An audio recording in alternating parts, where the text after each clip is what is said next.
Have you ever felt that your life is too perfect to be true? I have lived with that feeling for the past 5 years. Hello everyone, my name is Emily, and I am 35 years old. My husband, Ethan, was the embodiment of a dream. A successful architect, a caring partner, a man who made me coffee every morning and remembered the date of our first meeting down to the minute. We were building a house, planning a holiday in Bali, and talking about children. I trusted him not just with my life, I trusted him with my soul, and ironically, all my finances.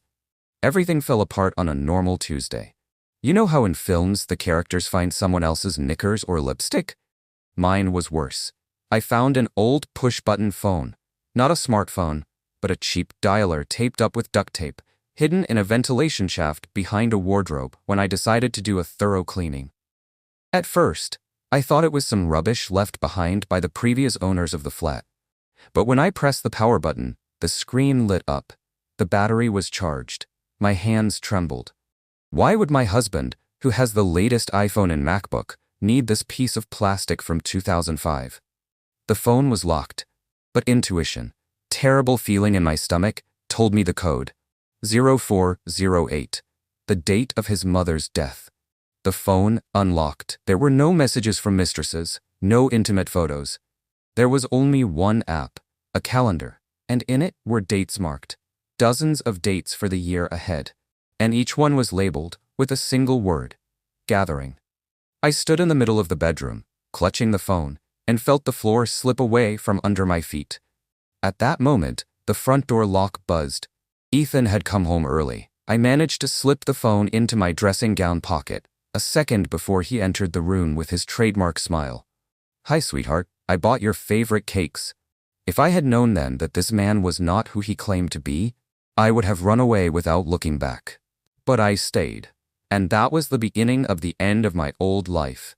That evening passed like a blur. I smiled, nodded, ate those damn cakes, and my phone burned a hole in my pocket. Ethan behaved as usual, joking, talking about a difficult client. I looked at him and tried to understand. Who are you? If it had just been cheating, I probably would have made a scene. But the word gathering and the hidden phone scared me to the point of cold sweat. It smelled like something criminal. At night when he fell asleep, I locked myself in the bathroom. I started flipping through that push-button phone. In the notes I found a list. It wasn't a shopping list. It was names, amounts, and cities. Michael, Chicago, 50K. Helen, Boston, 120K. My name was there too. Opposite it was an amount that made my vision go dark. It was the exact amount of the inheritance I had received from my grandmother a year ago, which we had invested in building our dream home through his friend's company. I was overcome with panic. I opened the banking app on my main phone. Everything looked normal. Accounts, deposits. But then I remembered that Ethan had always insisted on using a certain financial aggregator to see the big picture conveniently. I went directly to the bank's website, restoring the password that he had accidentally changed a month ago, supposedly for security reasons. Balance, 0. Savings account, 0. Deposit, closed 3 weeks ago. There was no money. None at all. What's more, a loan had been taken out in my name that I knew nothing about. At that moment, I realized that the harvest in his calendar wasn't a meeting. It was the harvest, and I was just another project. I wasn't just robbed, I was destroyed. I sat on the tiled bathroom floor, covering my mouth with my hand so I wouldn't scream, and listened to the peaceful snoring of the man who had methodically destroyed my life for the past 5 years. I had to act, but I knew that if I showed that I knew, he would disappear. And I needed to get my money back. The next 3 days were hell for my acting skills. I continued to play the loving wife, even though every time he touched me, I wanted to wash myself with bleach. While he was at work, I began my investigation. I had access to his home laptop while he thought I was away visiting my mother. I knew Ethan was paranoid, but even paranoids have weaknesses. His weakness was laziness. He used the same password for his old email accounts. I found cloud storage linked to an email account he hadn't used in years. What I saw there made me question reality. Folders. Dozens of folders with photos. Different women. different cities, and he was in every photo. But he looked different, sometimes with a beard, sometimes blonde, sometimes wearing glasses, and each folder had a name: Sarah, 2018, Jessica, 2019, Megan, 2021. I was the last folder. He wasn't an architect. He was a professional marriage swindler. But not a simple one who asks for money for his sick mother's operation. No, he played the long game. He built perfect relationships, gained trust, gained access to assets, rewrote property deeds, and then disappeared, leaving women with debts and broken hearts. I found scans of fake passports. His real name wasn't even Ethan. He was wanted in 2 states, but under different names. The scariest thing was in the current folder. There were photos of me, and photos of another woman. Her name was Olivia. Judging by the geolocation of the photos, she lived in a neighboring town, just a 2-hour drive away. And judging by the dates, he had been seeing her at the same time as me for 6 months. She was his next airfield. The plan was simple: squeeze me dry, dump me, and move in with Olivia to start the cycle all over again. I realized that I only had a couple of weeks before he disappeared with my money. I needed an ally. I took a day off work, telling Ethan that I was going to a conference. Instead, I got in my car and drove to the town where Olivia lived. I found her address through the data in his cloud. She owned a small art gallery. Rich, independent, beautiful. The perfect victim for a predator like him. When I entered the gallery, she smiled at me like a potential customer. My heart was pounding in my throat. How do you tell a stranger that the love of her life is a fraud? I walked up to her and said, "Hello, my name is Emily. You don't know me, but we both know a man who calls himself Ethan. Or, as he introduces himself to you, Mark?" The smile faded from her face. At first she wanted to kick me out, thinking I was a crazy jealous ex. But I took out my phone and showed her the photos. Not just photos of us together. I showed her photos of his passports, screenshots of bank transfers, and that very list, the collection. I saw her world collapse before my eyes, just as mine had collapsed a couple of days ago. It turned out that Mark had already started working on her. He had offered her to invest money in an exclusive development project that his firm was supposedly overseeing. She was going to transfer a large sum to him in a week. We sat in her office, drinking cognac, even though it was only 2 o'clock in the afternoon, and compared details. He gave us the same perfume. He paid us the same compliments. He even took us to the same restaurants, just on different days of the week. The anger I felt turned into cold rage. Olivia turned out to be a woman with a steel core. She didn't cry. She looked at me and said, "We can go to the police right now, but then the money he stole from you will most likely be gone. It's in offshore accounts. Or we can play his game and destroy him." We chose the second option. The plan was risky, but ingenious. We decided to use his own greed against him. Ethan, or whatever his real name was confident of his impunity. He thought we were stupid, lovesick fools. Olivia told him she was ready to invest, but she had one condition. The money had to be checked by her financial advisor, a very meticulous woman who didn't trust banks. I was supposed to be that advisor, but in disguise and on the phone. We put on a show. I returned home and behaved as usual, but began to complain that I was having problems at work and might receive a huge severance bonus which needed to be invested somewhere. His eyes lit up. Greed is a fever, and he was completely consumed by it. He saw a chance to hit the jackpot twice before disappearing. He began to pressure me, gently but persistently, to transfer this non-existent bonus to his account for safekeeping. At the same time, Olivia told him that her transfer was ready, but that a personal meeting was needed to sign the papers in the presence of a notary. We had him cornered. He had to run between us, trying not to make a mistake. The hardest part was sleeping in the same bed with him, knowing that he was planning to leave me penniless in a week. He hugged me and whispered about our future home, while I imagined the door of a prison cell slamming shut. I installed a keylogger on his laptop and gained access to his offshore accounts. The money was there. He hadn't had time to hide it yet, waiting for Olivia's cut. We had to make him make a mistake and transfer all the funds to one place. Olivia and I created a fake investment fund. It cost us money and nerves, but it was worth it. We made a beautiful website, rented an office for a day, and hired an actor to play the role of CEO. The essence of the trap was that this fund supposedly offered unique conditions for VIP clients, but the entry threshold was enormous. Olivia told Mark that she was investing her millions in it and could arrange for him to be taken on as a partner too, if he could prove his solvency. It was a classic scam that he himself had used, only now he was the victim. His ego prevented him from suspecting anything was wrong. He considered himself a predator, not prey. I could see how nervous he was. He started transferring money from his various accounts to one account so he could show the fund director, our actor, his statement. He gathered everything he had stolen from me, from his previous victims, all his stashes.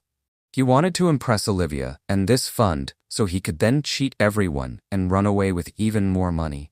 That evening, he came home excited. "Emily, baby, I have amazing news. We'll soon be rich as kings," he shouted, spinning me around the kitchen. I wanted to hit him. He was already mentally spending my money and Olivia's money. He had no idea that we were monitoring his every move. I told him, "Honey, I'm so happy. By the way, I transferred that bonus to our joint account, as you requested." I lied. I didn't transfer anything. But in his excitement, he didn't even check when he saw the fake notification I generated. His greed had completely blinded him. The day of the deal signing arrived. Olivia scheduled a meeting at the office we rented. Ethan put on his best suit. He looked like $1,000,000 stolen. He kissed me goodbye, saying he was going to the site. "Don't be bored. We'll celebrate tonight," he said. "Oh, we'll celebrate," I thought. "We'll definitely celebrate." As soon as he left, I gathered his things. Not everything, just what could serve as evidence. Hard drives, documents, that push-button phone. I called the police, but not to our home, but directly to the office. Olivia and I had collected evidence filling a thick folder. Document forgery, fraud, identity theft. We contacted the other women on the collection list. 2 of them agreed to come and testify. I arrived at the office through the back entrance and watched what was happening through the cameras in the next room. Ethan was sitting in front of the director and Olivia. He was beaming. He laid out documents on the table confirming the funds in his account. He was ready to transfer them to the fund account. At that moment, Olivia was supposed to give the signal. But then something unexpected happened. Ethan suddenly froze. He looked at his phone. He had received a notification. I had forgotten to turn off the sync with his tablet at home, and he saw that I was changing the passwords for the smart home. His face changed. He realized that something was wrong. He stood up abruptly. "Excuse me, I need to make an urgent phone call." He headed for the exit. The plan could fall apart at any second. My heart stopped. If he left now and converted the money into cryptocurrency, we would never see it again. Olivia reacted instantly. A true drama queen. She smashed her glass of water and began to gasp loudly, imitating a panic attack or an allergic reaction. "Mark, help me," she cried, grabbing his sleeve. This confused him. The perfect boyfriend instinct he had been practicing for years kicked in automatically. He stopped to help her, losing precious seconds. At that moment, I entered the meeting room. Not through the back door, but through the main door. The silence that hung in the room was deafening. He looked at me, then at Olivia, who suddenly stopped gasping and straightened up with a cold smile. "Emily? What are you doing here?" His voice trembled for the first time. "I came to see your business project, dear," I said, walking over to the table. "Or should I call you Mark? Or maybe Marcus? What does it say in your passport?" He backed away. He understood. In his eyes I saw not remorse, but the pure animal fear of a cornered rat. He rushed to his laptop to close the accounts, but our IT specialist, Olivia's brother, had already blocked access to the network in that room a minute ago. "Did you conspire?" he hissed, his face contorted with rage. The mask had slipped. Before us was not a charming architect, but an embittered criminal. "Give the money back," Olivia said calmly. Give back everything you stole from Emily and the others, and maybe we won't hand this folder over to the feds. It was a bluff. The police were already on their way. But we needed time for him to voluntarily transfer the money to an escrow account under our control under the guise of an investment. Otherwise, the bureaucracy of freezing the accounts would drag on for years. He laughed. It was a creepy, barking laugh. Do you think you're smarter than me? He pulled something that looked like a flash drive out of his pocket. This is the access key. Without it, the money will disappear in 10 minutes on a timer. I set up a dead man switch. If I don't enter the code, everything will go into crypto and be scattered across 1,000 wallets. You won't get a penny. We didn't know if he was bluffing or not, but we couldn't take the risk. What do you want? I asked. Let me go. I'll take the money and disappear. You'll never see me again. Or I'll press the button and you'll be left with nothing and they still won't catch me. The tension in the room was palpable. I looked at the man I had loved for 5 years. Now I saw only an enemy. Fine, said Olivia. Go. But transfer the money to Emily. Keep what you stole from the others, but give her share back. No, I shouted. No deals. It was part of our good cop, bad cop plan. We had to make him believe he had a chance. Shut up, Emily, he barked. Listen to your girlfriend. She's smarter. He pressed send.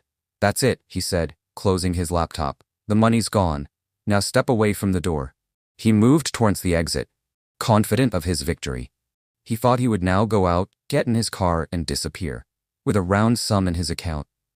At that moment, his phone rang. It was a text message from the bank. Transfer of XXX successfully completed to the charity fund for victims of fraud. He froze. He reread the message, then again. He looked at us with wild eyes. What have you done? What have you done?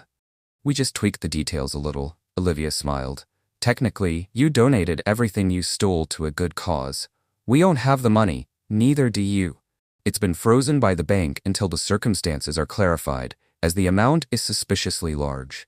He roared and lunged at me. I didn't even have time to be scared. At that moment, the door burst open and a SWAT team stormed into the office. Olivia had pressed the alarm button under the desk 5 minutes earlier.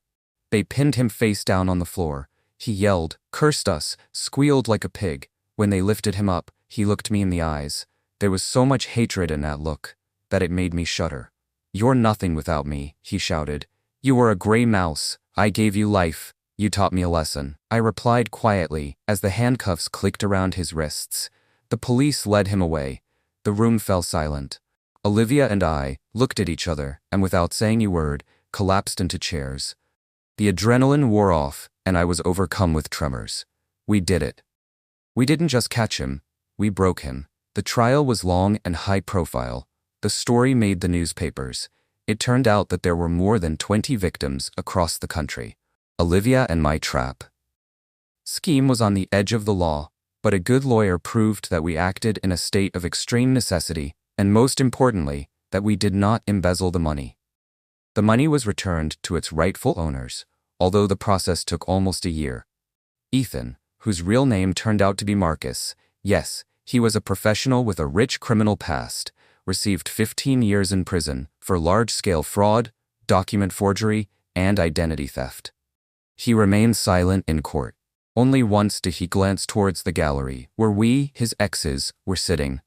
We all came dressed in red. It was our little symbol of victory. I got my money back.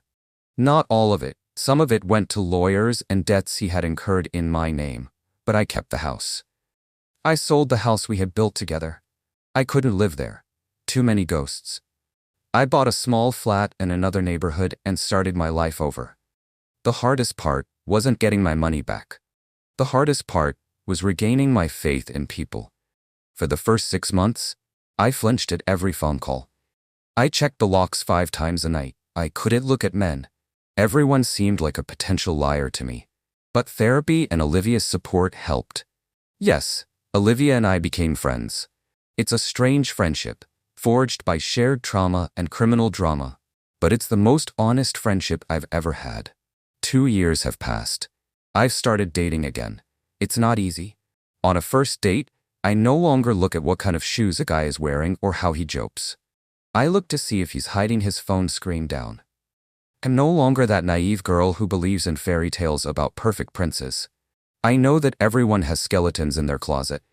The main thing is that those skeletons aren't your own stolen money. I recently received a letter from prison. From him. I didn't open it. I just burned it in the sink, watching the paper turn to ash. That was the last straw. He no longer has power over me. This story taught me one important rule. Trust, but verify. And never, ever ignore your intuition. If you feel that something is wrong, you're not imagining it. That old push-button phone in the vent saved my life. I'm not telling you this story to make you afraid of relationships. I'm telling you this so that you'll be careful. Love shouldn't blind you. Now I have a question for you. Do you think we did the right thing with Olivia, taking the law into our own hands and risking losing everything? Or should we have gone to the police right away and hoped for the law to take its course? And could you forgive such betrayal? Write your opinion in the comments. Subscribe to the channel so you don't miss any more stories.